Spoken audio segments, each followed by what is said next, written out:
Hello kids, welcome to social science class. In this video we are going to discuss our new lesson Revolt of 1857. So come let's begin with our lesson. In this lesson we are going to learn about the causes of the revolt of 1857. We'll also understand the major events of the revolt of 1857 and also learn about the effects of the revolt of 1857.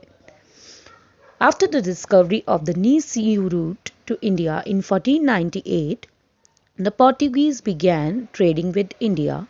They traded several items such as spices, gold, and milk. The Dutch were the next to establish trading centers in India.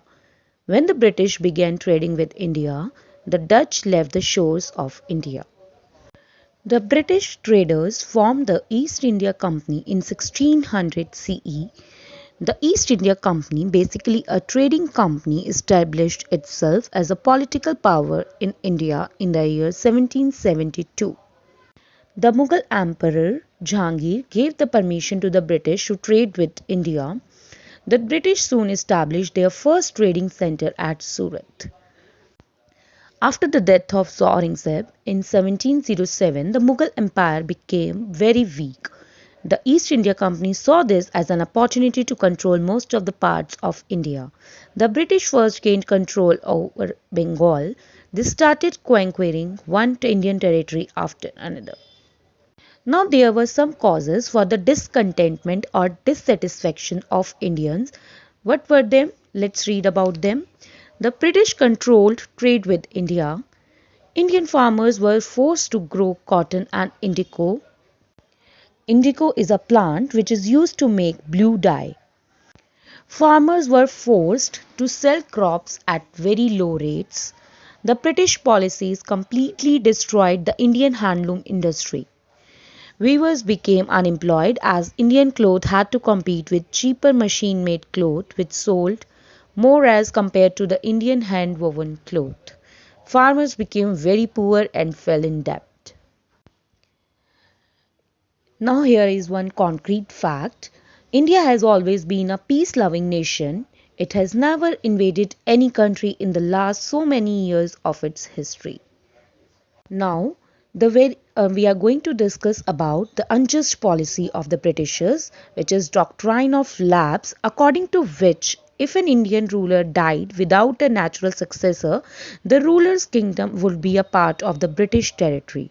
This unjust laws, which tried to expand the company's territory, greatly increased the dissatisfaction of Indian rulers. Now, what were the causes of the revolt? Widespread discontentment or dissatisfaction grew among the Indians. The officers of the company used unfair means to become rich. Indian weavers became poorer and poorer due to destruction of the Indian handloom industry. And doctrine of lapse is also one of the most important reason among them, according to which if the ruler of a kingdom died without leaving a natural successor, the kingdom would be annexed to the British territory. Cartridges or bullets of the Enfield rifle introduced in the army were greased with the fat of cows and pigs. The Indian soldiers refused to use them as the covering of these bullets had to be bitten off before loading them into the gun. This hurt their religious sentiments. Cows were regarded sacred by the Hindus and they disliked this. The Muslims considered pigs unclean, so both the Hindus and the Muslim soldiers were discontented. This was the immediate cause of the revolt of the 1857. Now, what were the reason for the spread of this revolt?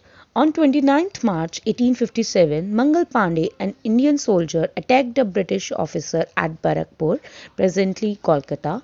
Mangal Pandey was hanged on 8th April 1857. Indian soldiers stationed at Meerut shot down their British officers. They seized control of Meerut. These soldiers then marched to Delhi and declared Bahadur Shah Zafar as their ruler. They persuaded him to lead the revolt. Nana Sahib Tantia Top led it from the Kanpur, Rani Lakshmibai at Jhansi and Begum Hazrat Mahal at Awadh. Soon the revolt spread to other parts of the country as well. Farmers, craftsmen, and other sections of the society joined this revolt. The revolt, which had started from Meerut, soon spread to other parts of northern and central India. It became an important event which marked the beginning of India's struggle for independence. Now, students, the revolt of 1857 was cruelly suppressed by the British. Several causes were responsible for the failure of the revolt of 1857. Some of them are: the British had superior weapons and trained soldiers. Indian soldiers lacked funds and good weapons. The revolt did not spread to other parts of India. After the revolt, many Indians were executed or sent to prison.